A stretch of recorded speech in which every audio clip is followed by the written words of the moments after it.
Hi, I'm Ross Hudgens, founder of Siege Media, and today I want to talk to you about how you can use freshness distance to improve your SEO rankings and overall search traffic.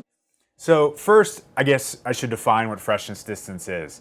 This is kind of a new phrase I've kind of made up because I haven't heard it be talked about before, but functionally it's the idea of when you look at the first page of a search result, what is the distance between the most recently updated post and the oldest post?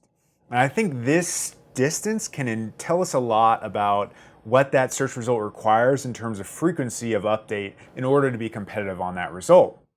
So for example, if we look at a search like best headphones, you'll see that timestamps, not just 2018 in the title tags, but literally the timestamps on the left are really, really recent. So it's the beginning of August here, it's August 2nd in particular, and you'll see that the results show July 10th, July 14th, July 20th, July 24th.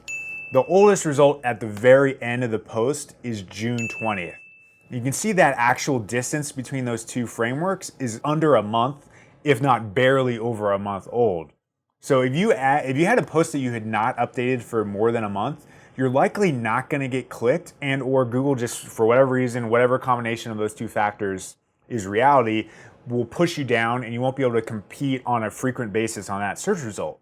So therefore, if you are trying to rank for that term, you actually have to set up a cadence to update that over and over and over again to stay competitive. So I like the framework of the distance to define how frequent that should be.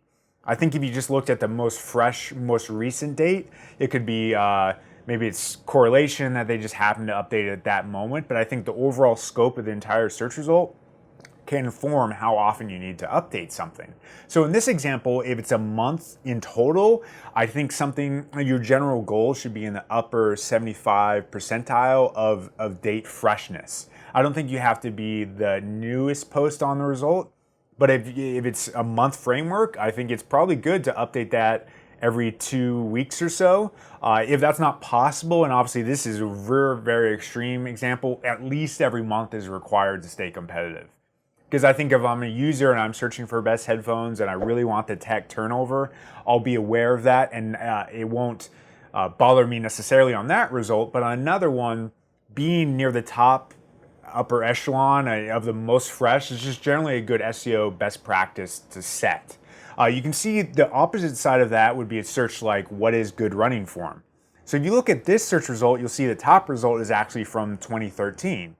If you scroll down, you actually don't see timestamps on some other results.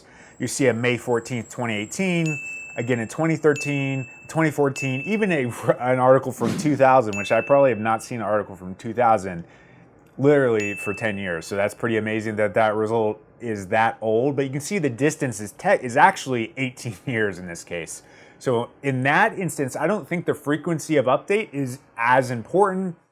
It doesn't hurt to be more fresh. If you're a runner, you might want to see that information, but obviously running form on average is not going to change that much, or at least as of late, there's been not that much in terms of research that might suggest that. So therefore, if you're trying to stay competitive there, it's not really about the freshness of the update that will make you competitive, but on best headphones, it is very, very important, and the distance and being competitive within that distance is important. So to kind of like sum it up into a process, how I would think about this for your business is to identify the freshness distance of the main search results or topics that you're trying to compete for. So if you have a range of topics, you go to those results, you see what the distance is, and then you define an update schedule that you should then go to those articles and give them an update. So some might be 1 month, some might be 1 year, some might be, it doesn't matter at all, some might be 6 months. It really varies, depends on the topic and the search result. Sometimes it's even 24 hours, which obviously is more news focused if it's like Donald Trump news or something like that. But if you build a spreadsheet like that, you can then assign that to someone, build a process of updating those posts. And of course, not always can you do a full refresh.